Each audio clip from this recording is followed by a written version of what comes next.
Labadiena, mėly Facebook'o draugai, esu blokuotas, gal įkelsiu vėliau, įkelsiu savo YouTube kanalą ir sveikinuosi savo YouTube kanalo žiūrovai. Senokai kalbėjau medicinę tematiką, šį kartą paliesiu klausimą įvairių bjaurasčių, kuriuos kažkodėl, tokie keisti žmonės bando dėti į skrandį klausimą ir tai labai susišaukia su medicinos prestižu. Prieš gerą mėnesį maždaug nuvilnijo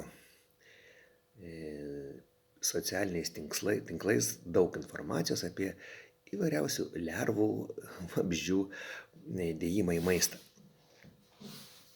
Ir mėnesiuką tikėjausi reakcijos nors vieno žmogaus truputėlį raštingesnio, būtent šitų maisto ingredientų kabutėse klausimais.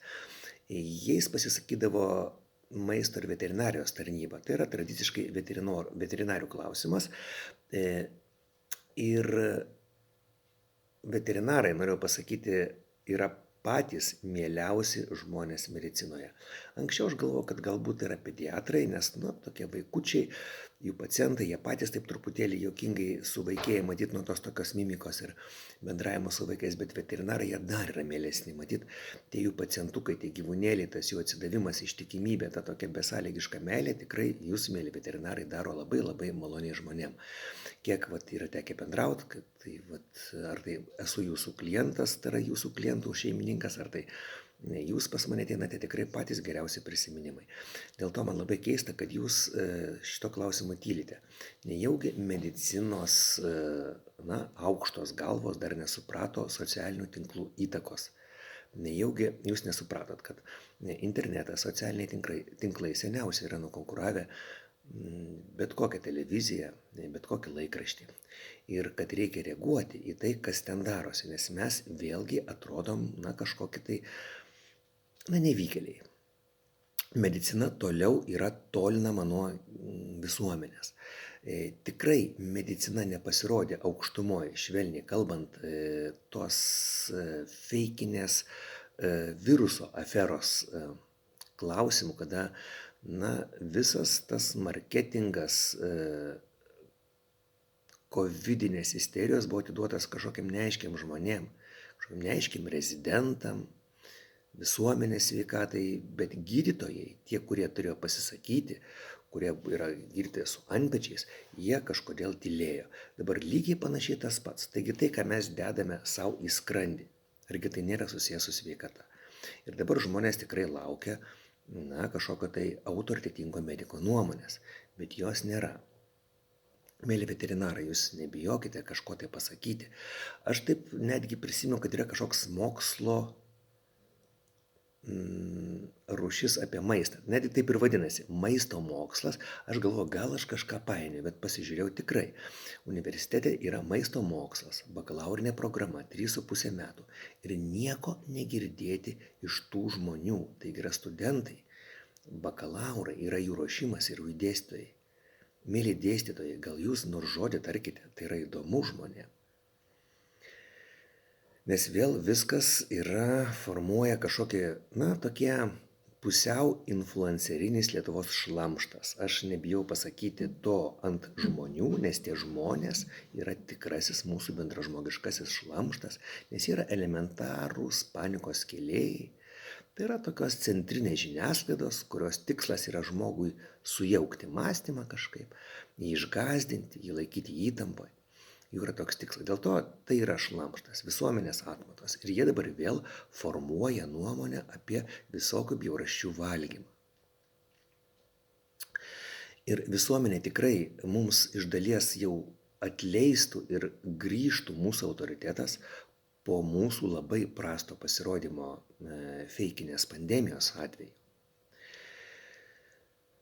Labai geras yra Daily Mail straipsnis apie medicinių paslaugų persiskirstimą paveiktą būtent covidinės isterijos.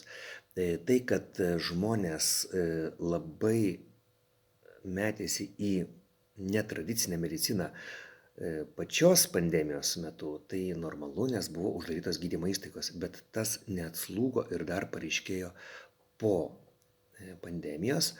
Reiškia, visa netradicinė medicina yra refleksoterapija, naturopatai, homeopatai, rytų medicina, akupunktūra, akupresūra, yra daugybė įvairiausių metodikų. Jie žmonėm pasirodė simpatiškesni už mus, tradicinius medikus. Aš kažkada irgi buvau labai tradicinis ir labai buvau kritiškas visokiausių netradicinių medicinos rūšių klausimų, bet dabar, mes rodomės, kažkokį tai tikrai visiški nevykėliai.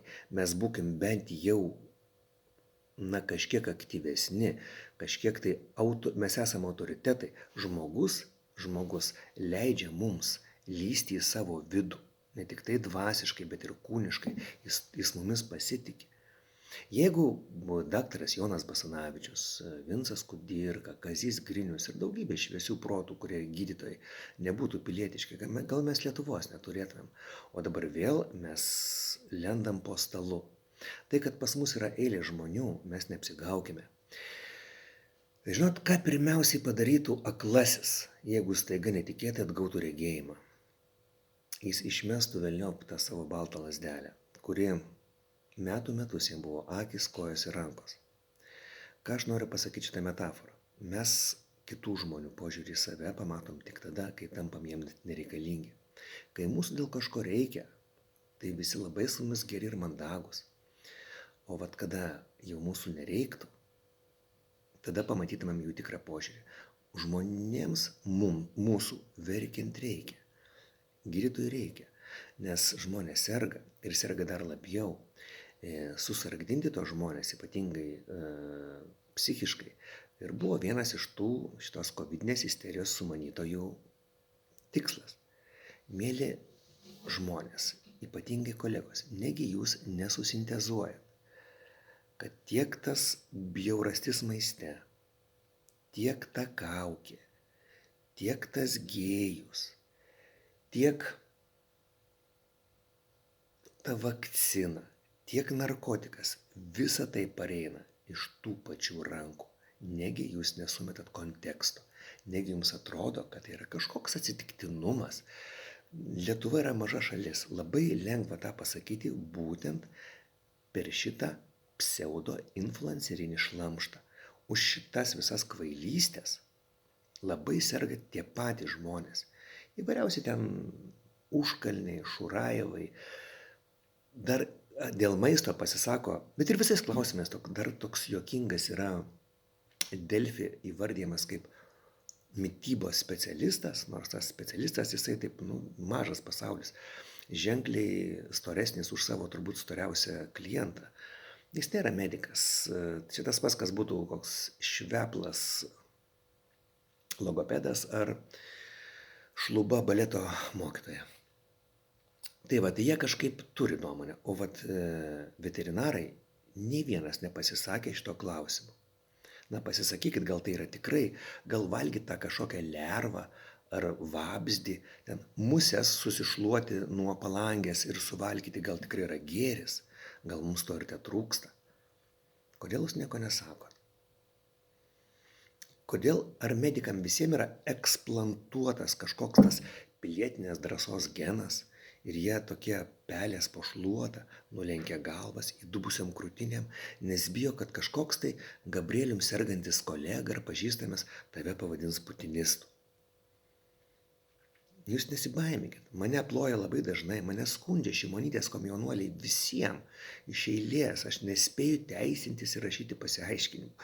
Labai sujaudina mano visus darbdavius, bet kokią informaciją.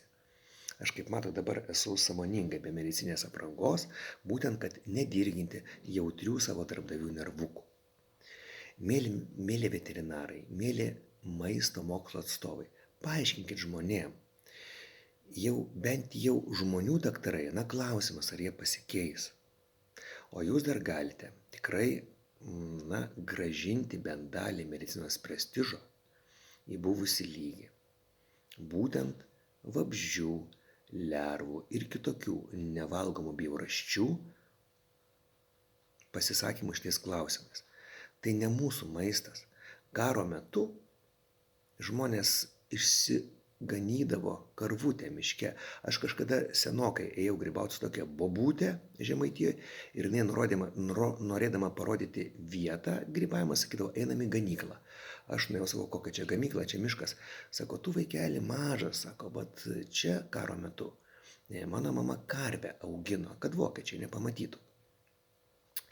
Ir žmonėm užteko to maisto, o dabar mūsų mažėjančiai populiacijoje, su dabartiniam technologijom, užsiauginti kiaulytę, karvytę jau reiškia nėra galimybės.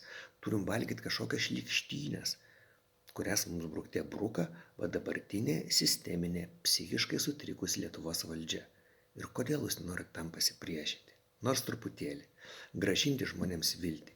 Mėly Lietuvos žmonės, truputėlį skaičių magijos. Pirmosiamis dozėmis nuo COVID pasiskiepijo 1,8 milijono Lietuvos gyventojų. Na, dar žmonės tikėjo kažkokiu tai truputėlį gėrio pergalę ir tiesiog negalvojo, kad taip šlykščiai juos bando išmaudyti. Antrąją dozę pasiskiepijo 850 000. Tai yra tie, kuriuos tiesiog išprievartavo. Na, apkvailino ir arba išprievartavo. Žmonės norėjo kažkur eiti pasimokyti, eiti į krautuvę, kažkur nuskristi, pasportuoti. Nu, tiesiog juos išprievartavo. Ketvirtąją dozę, kada jau tas idiotiškas galimybių pasas neveikė, pasiskiepijo 35 Lietuvos žmonės. Atsiprašau, 35 000. Tai yra, na, labiausiai, nuo proto nušokę vargšai, labiausiai panikos pažeistom smegenim. Na, o kiti, na, tiesiog labai įžūliai įkalbinėjami savo gydytojų. Aš gavau pranešimų tikrai garbės nedarančių, kai kurie šeimos daktarai, nu, ir ne tik šeimos, labai agresyviai žmonės bando įkalbėti vakcinacijai, kas tikrai yra labai žemas lygis ir labai mūsų prestižą menkina. Tai vat, Lietuvos žmonės, aš jums gražinu viltį, tų visiškai nuo proto nušokusių yra labai labai mažai. Tik tai jų pusėje yra mūsų padugninė žiniasklaida. Ir dėl to jų atrodo daug, jų balsas atrodo girdimas, bet jų yra nedaug. Ir jie patys vaikšto pas psichiatrus, pas psichoterapeutus, jie turi cheminių priklausomybių. Dėl to, mėly veterinarai, gražinkite, prašau, medicinai prestižą. Ačiū.